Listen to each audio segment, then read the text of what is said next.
A short time ago, the U.S. military carried out massive precision strikes on the three key nuclear facilities in the Iranian regime.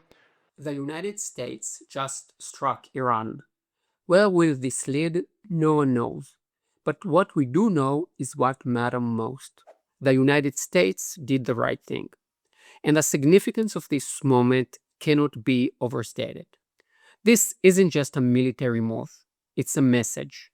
A message that the United States, imperfect and often criticized, is still standing on the front line in the fight for human freedom, against tyranny, against terror, just as it has in the past.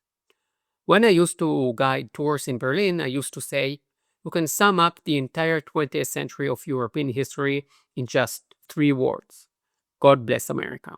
I know it sounds provocative, but it is true. Why is there peace in Western Europe today? Why are those countries democratic? Hitler had very different plans for Europe. But then America stepped in. Even back then, just like today, there were strong voices inside the US pushing for isolation. Two of the most prominent were Henry Ford, the car manufacturer, and Charles Lindbergh, the American pilot and national hero. Both of them, by the way, claimed that the Jews were the one pushing America into war. It's disturbingly similar to what some opponents are saying today.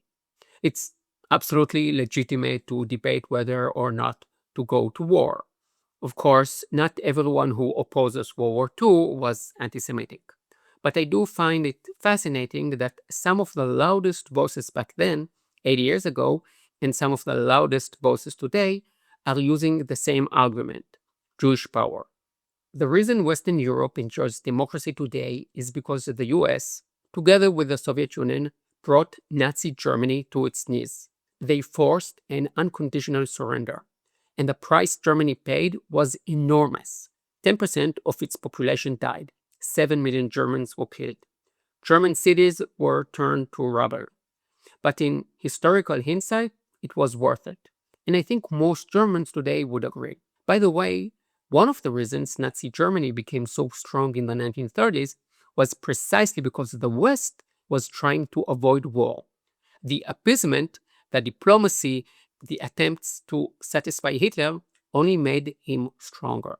As my good friend Winston Churchill once said, an appeaser is one who feeds a crocodile hoping it will eat him last. Now, personally, I don't fully agree with him.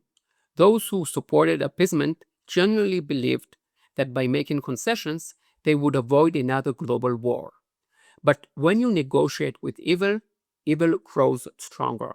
And what happened right after World War II ended? The Cold War began. There is an episode that most people outside Germany barely know about: the Berlin blockade. West Berlin was a tiny island surrounded by communist East Germany. The Soviets tried to starve the city by cutting off all roads and rail access. They wanted to force West Berlin into submission. American could say, why risk war? It is just half a city, a ruined city we bombed just 5 minutes ago. But under the leadership of General Lucius Clay, the Americans said, this is our red line, and they launched a massive airlift, flying in food, coal, and supplies to keep West Berlin alive, and they broke the Soviet siege. That event had an enormous impact. The US directly stood up to the Soviet Union and won. The message echoed far beyond Berlin. On General Clay's grave, who died in 1978, the people of Berlin placed a stone that reads, "We thank the preserver of our freedom." And after saving Western Europe and West Berlin, America saved Korea, South Korea. China and the Soviet Union fought alongside the North. 2.5 million people died in that brutal war. Korea was split and remains divided to this day. South Korea, free and democratic; North Korea, a communist dictatorship. Then came Vietnam, and America lost. People like me who believe in American intervention will point out World War II and the final defeat of the Soviet Union. People on the other side will point out Vietnam, Iraq, and Afghanistan. And that's a legitimate debate. In Vietnam, America tried to prevent the fall of the South to the communist North. In Iraq, it overthrew Saddam Hussein, a brutal dictator who gassed his own people. In Afghanistan, it toppled the Taliban, a regime that stoned women in the streets. Were the outcome perfect? Of course not. Were there mistakes? Absolutely. But the intention was good. The effort was real, to liberate people from the grip of terror and tyranny. And for anyone who disagrees, who says America used its power only for selfish interests or foreign interests, let me ask you one simple question. Doesn't matter if you're watching this from France, India, Argentina, Australia, or Wisconsin. Which countries would you rather live in? Those that were on America's side or those on the other side? Would you rather live in North Korea or South Korea? In communist East Germany or democratic West Germany? In the Soviet Union or the United States? In Taliban-controlled Afghanistan or US-led Afghanistan? How do you explain the fact that you would all choose American side? I will tell you why. Because when you cut through all the noise, America fights for freedom.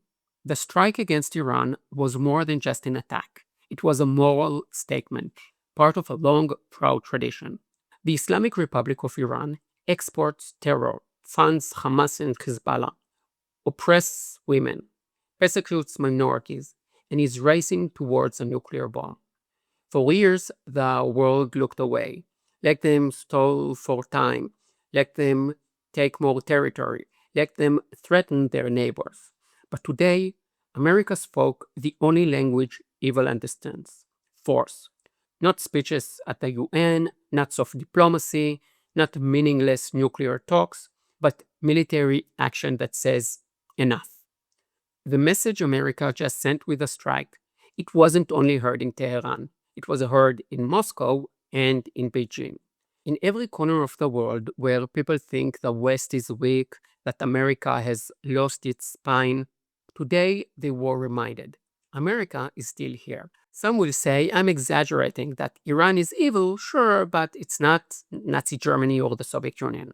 And that's true. Iran isn't as powerful as they were. But in this war, Iran is not alone. There are other forces trying to undermine the West, to weaken America from within. Those voices took a hit today too, because America is not confused. America knows exactly what it stands for. God bless America. Yalla bye.